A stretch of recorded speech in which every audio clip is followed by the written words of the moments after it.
हम पढ़ने वाले हैं गुर्जर प्रतिहार जिन्हें कहते हैं।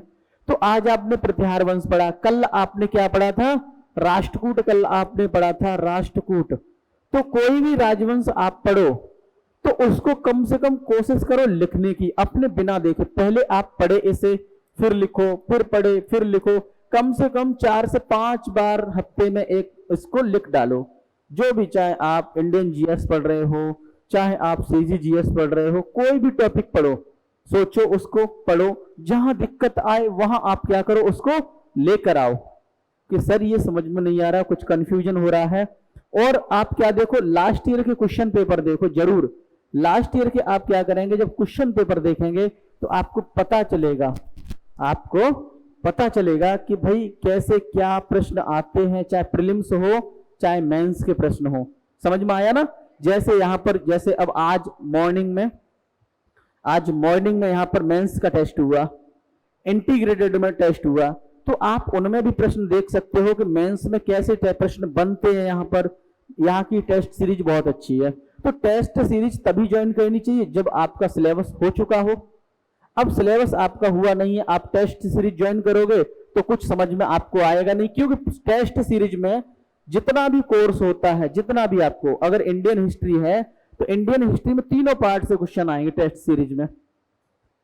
सीजी पढ़ रहे हो तो सीजी के सभी पोर्शन से, कल्चर हो, इतिहास हो, ज्योग्राफी, इकोनॉमिक, जो भी पोर्शन हो सबसे आएंगे। और आपका अभी यहाँ पोर्शन हुआ नहीं है तो टेस्ट सीरीज का भी कोई आपके लिए मतलब नहीं है। लेकिन आप ये देख सकते हो कि यहाँ जो क्लास में टॉपिक चल रहा है, यहाँ जो क्लास में टॉपिक चल रहा है उसमें कैसे प्रश्न यहाँ पर बनाए जा रहे हैं, ये चीज आप यहाँ पर देख सकते हो।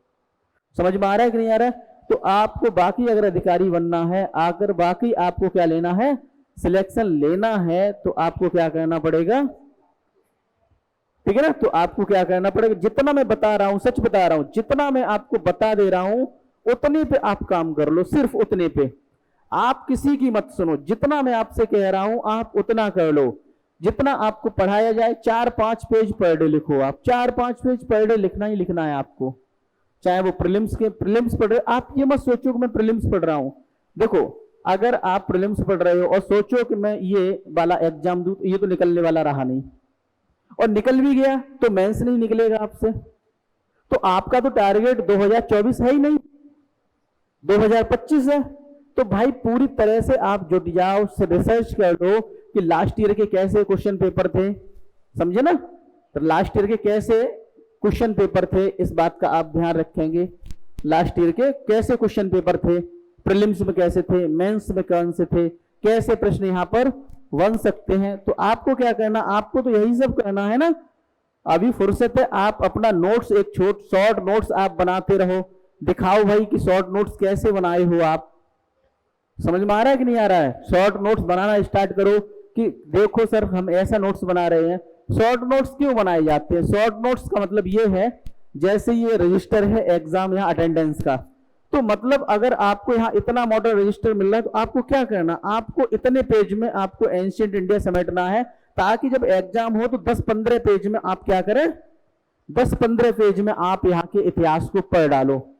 समझ में आ रहा। नोट्स के मतलब ऐसे होते हैं, और जो नोट्स है उसमें कीवर्ड लिखे जाते हैं ताकि आप समझ पाओ। और ये तभी होगा जब 4 बार, 5 बार, 6 बार, 7 बार आप रिवाइज करो जबरदस्त। बस पलटते जाओ, लिखते जाओ। आज मुझे मौर्यकाल, तो मौर्यकाल आपको पता होना चाहिए कि मौर्यकाल की उत्पत्ति कैसे हुई, मौर्यकाल की स्थापना कैसे हुई, कौन था चंद्रगुप्त मौर्य, कौन था चाणक्य, कौन था चाणक्य ने अर्थशास्त्र की रचना की। तो अर्थशास्त्र किसका लिखा है, क्या उल्लेख मिलता है अर्थशास्त्र में, ये सारी चीजें आपको याद करनी पड़ेंगी। मेगस्थनीज कौन था, इंडिका लिखी थी, कहां से आया था, किसके दरबार में आया था। तो ये सारी चीजें आपको याद होनी चाहिए। आपको बताना चाहिए कि चंद्रगुप्त मौर्य के समय 12 वर्ष का काल पड़ा मगध में, ये सारी घटनाएं हुई थी। आपको बताना चाहिए कि चंद्रगुप्त मौर्य की मृत्यु सल्लेखना से हुई, और उसके बाद यहाँ पर बिंदुसार आता है जिसने मिस्र और सीरिया के साथ संबंध स्थापित किए थे। आपको बताना चाहिए अशोक आ गया। तो आपको एक एक शासक का नाम, उधर उत्तर भारत का इतिहास आपकी मजबूत पकड़ होनी चाहिए। स्टोन एज, सिंधु घाटी सभ्यता, वैदिक काल, महाजनपद काल, मगध, मौर्य काल, मौर्योत्तर काल, गुप्त काल, गुप्तोत्तर काल, इन पर जबरदस्त आपकी क्या होनी चाहिए, पकड़ होनी चाहिए। अगर आप चाहते हैं अपने कैरियर को एक नई दिशा देना और सुनहरे भविष्य को साकार करना, तो जुड़िए कंपटीशन कम्युनिटी के साथ। आज ही हमारे वेबसाइट के कैरियर पेज पर विजिट करें अथवा डिस्क्रिप्शन बॉक्स पर दिए गए लिंक पर क्लिक करें। हमेशा आपके साथ टीम कोको।